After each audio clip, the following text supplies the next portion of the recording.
Olá, está começando o Jornal da CUT, Central Única dos Trabalhadores. O seminário sobre reforma tributária, promovido pela CUT em Brasília nesta semana, reuniu sindicalistas, membros do governo e representantes internacionais. Nossa equipe acompanhou de perto e conversou com os participantes. Você sabia que trabalhadores que ganham até 2 salários mínimos pagam 48% de impostos, enquanto aqueles que ganham até 30 salários mínimos pagam apenas 26%? Quer dizer, tem alguma coisa errada nessas contas, né? E é por isso que a reforma tributária é um tema tão importante a ser debatido. E como foi debatido aqui no seminário realizado em Brasília. Primeiro, o excelente nível do seminário promovido pela CUT e a se destacar, o que eu falei durante a palestra inclusive, o fato de que pela primeira vez os trabalhadores têm uma proposta, ou estão buscando fazer uma proposta que concorra com a proposta do mercado financeiro e com a proposta dos empresários, né? Até então os trabalhadores têm sido absolutamente ignorados na discussão sobre a reforma tributária. Para Arthur Henrique, presidente nacional da CUT, o seminário foi muito produtivo e permitiu definir com mais clareza os objetivos de uma reforma tributária. Acho que o seminário trouxe um conjunto de subsídios bastante importantes para a atuação sindical da CUT nos estados, nos ramos e a própria direção nacional da CUT, a partir desses subsídios construídos aqui coletivamente, agora enfrentar esse debate, que é um debate de uma disputa na sociedade. Afinal de contas, nós temos uma estrutura tributária no Brasil altamente injusta e regressiva, ou seja, quem ganha menos paga mais e quem ganha mais paga menos, ao contrário do que deveria ser a estrutura tributária brasileira.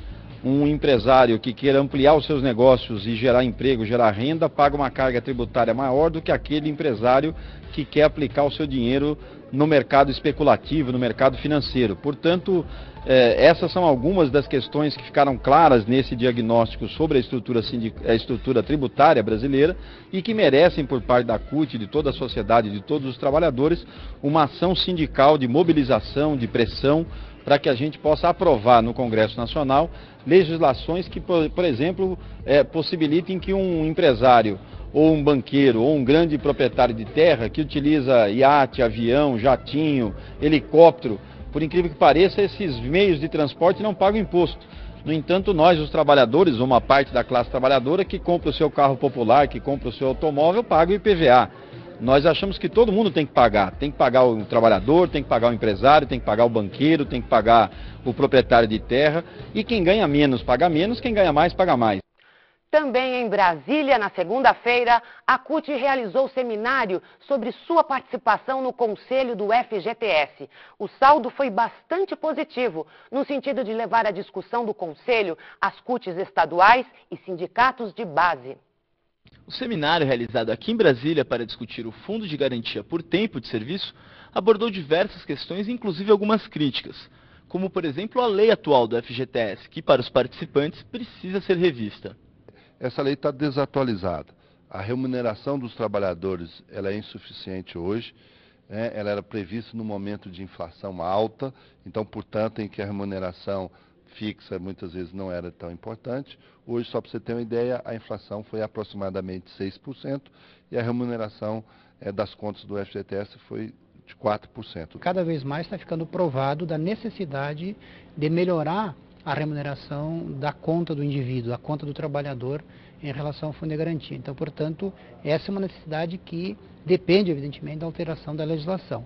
Eu acredito que é possível nós negociar, ainda sem alteração legislativa, de que esse lucro seja revertido em formas de pagamento, como participação no lucro, onde as empresas, por exemplo, dividem com os trabalhadores. Eu acredito que é possível nós negociar com o governo, negociar e aprovar dentro do Conselho que parte desse lucro seja revertido, mesmo que antes de alteração da legislação seja revertido para os trabalhadores, para a conta dos trabalhadores. Isso, sem dúvida, vai ajudar muito e, inclusive, incentivar os trabalhadores a manter o seu fundo de garantia lá. É que o fundo, hoje, ele tem resultados positivos, contrário de anteriormente, que tinha resultados negativos.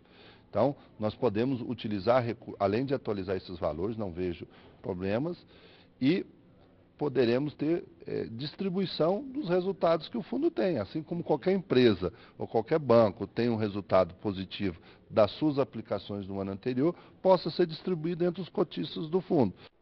O palestrante Alexandre Ferraz, do DIEESE, também foi enfático em apontar a necessidade de uma reforma nas diretrizes do FGTS. Para ele, o fundo pode trazer mais benefícios para os trabalhadores. O FGTS, depois de passar por um tempo de situação financeira ruim, hoje em dia ele tem um lucro líquido, um resultado operacional significativo. O patrimônio líquido tem aumentado expressivamente nos últimos anos. E o FGTS pode fazer essa transferência de diversas formas. Pegando parte do resultado do investimento financeiro do FGTS em participação em empresas e transferindo para as contas vinculadas. 2, pode aumentar o subsídio para aquisição de imóveis, de habitação, subsídio para saneamento básico, para permitir que a população de baixa renda, que muitas vezes não é um seletista, não tem uma conta do FGTS, mas que pode se apropriar também desse resultado, pensando aí do ponto de vista dos trabalhadores numa categoria mais ampla. Na terça-feira, dia 22, a movimentação começou cedo no aeroporto de Brasília. Sindicalistas da CUT receberam os parlamentares com a sua pauta de reivindicações. Na quarta-feira, dia 23, os dirigentes da CUT fizeram uma ocupação pacífica no Congresso Nacional. Os sindicalistas percorreram os gabinetes dos parlamentares em busca de diálogo.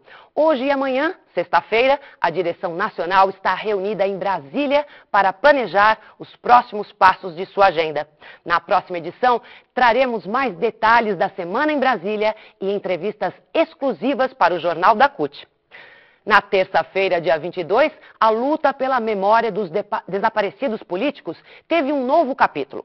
Acompanhe as imagens feitas pela equipe do Sindicato dos Químicos de São Paulo. A ministra Maria do Rosário, da Secretaria de Direitos Humanos da Presidência, esteve ontem em São Paulo, onde acompanhou o trabalho de peritos da Polícia Federal no cemitério da Vila Formosa. Eles procuram os restos mortais de desaparecidos políticos que combateram a ditadura militar. Familiares e companheiros de Virgílio Gomes da Silva, que atuava no Sindicato dos Químicos de São Paulo, acompanharam a busca. Procuradores federais e sindicalistas também estavam presentes. A ministra reconheceu a culpa do Estado brasileiro pela perseguição aos que enfrentaram a ditadura. A busca, a localização dos mortos e desaparecidos já é uma tarefa assumida desde 1995 pelo Estado brasileiro. Isso não se fez até os dias de hoje. Há uma dívida do Estado brasileiro com as famílias. Nós não cumprimos aquilo que deveríamos ter cumprido. Eu quero de público dizer deste reconhecimento que entre 1995 e os dias atuais, ainda que a lei dissesse que devíamos cumprir e dizer onde estão os nossos mortos e desaparecidos, nós não cumprimos aquilo que a lei determina. Hoje nós estamos fazendo um esforço que é pelo trabalho técnico, como bem foi colocado aqui, mas é também pela vocação democrática e o compromisso dos técnicos que estão fazendo essa dedicação e das pessoas que, com o poder de moverem este momento, estão movendo este momento. Nós estamos fazendo dois movimentos. Com a Lei 9.140 de 1995, o Estado brasileiro já tem a responsabilidade de buscar, de localizar os corpos dos mortos e desaparecidos e reconhecer a responsabilidade do Estado com essas mortes. Esse reconhecimento já foi feito, está publicado, as famílias conhecem isso. Mas a localização dos mortos e desaparecidos no Brasil ainda não fez na sua maioria. Portanto, este trabalho, ele se dá pela Comissão de Mortos e Desaparecidos, cujo presidente Marco Antônio Barbosa acompanha cada uma das iniciativas, em conjunto com o Ministério Público Federal, mobilizando cada um dos entes federados numa grande e importante parceria pela democracia brasileira. Precisamente por existirem órgãos públicos, e ainda pessoas na vida política que trabalharam e que têm comprometimento com essa situação, eles obstaculizam, Existem gente de muito boa vontade, que nem a ministra, que nem o doutor Marlon, que nem o Ministério Público, a doutora Eugênia, porém, uma andorinha não faz o verão. Então a gente tem que estar unido, tem que ter mais vozes juntas, né, para poder vencer essa oposição que existe. É latente a oposição, a força tão grande que existe em negar, em esquecer, em pôr uma pedra em cima do passado. Não, o passado não pode ter uma pedra em cima. Após uma semana de paralisação, os trabalhadores das usinas de Jirau e Santo Antônio receberam na terça-feira a visita de dirigentes da CUT. A central tem feito reuniões com o Ministério do Trabalho e com representantes da Camargo Corrêa, responsável pela obra. Ao todo, são 38 mil empregados nas duas usinas.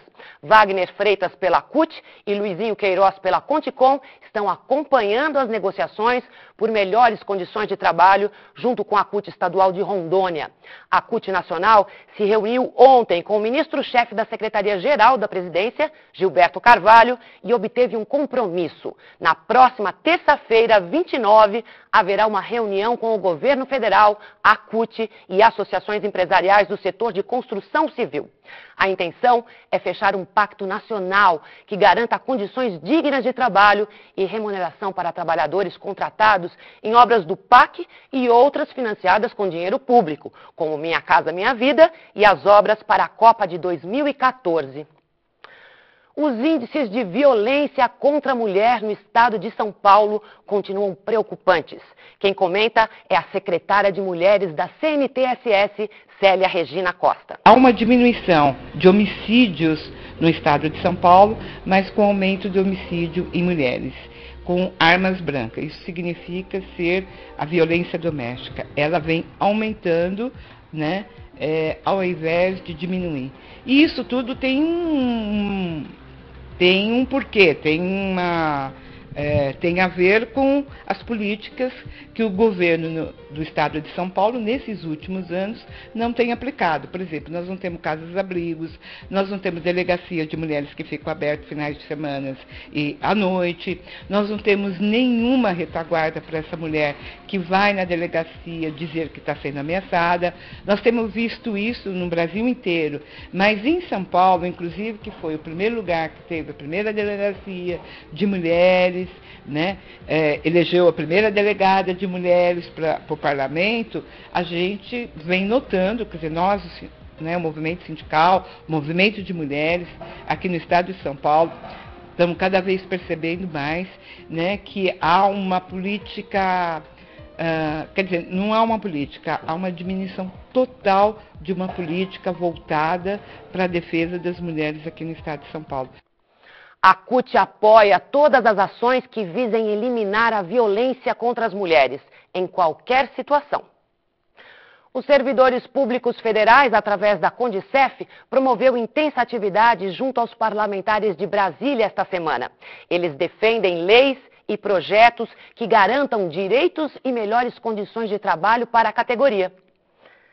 Trabalhadores e trabalhadoras da Wetzel de Joinville, Santa Catarina, encerraram sua greve no último sábado, dia 19. Eles garantiram o pagamento da PLR, manutenção dos empregos e melhorias no local de trabalho. O Sindicato dos Metalúrgicos de Joinville, da CUT, mediou a decisão. A Universidade Federal do Rio de Janeiro concluiu pesquisa que comprova os benefícios do aumento do salário mínimo sobre aposentados e idosos. O estudo comparou dados de 2002 com 2008 e também com idosos da África do Sul. A melhora da qualidade de vida é evidente quando o salário tem ganho real sobre a inflação. E o Jornal da CUT fica por aqui. Até a nossa próxima edição.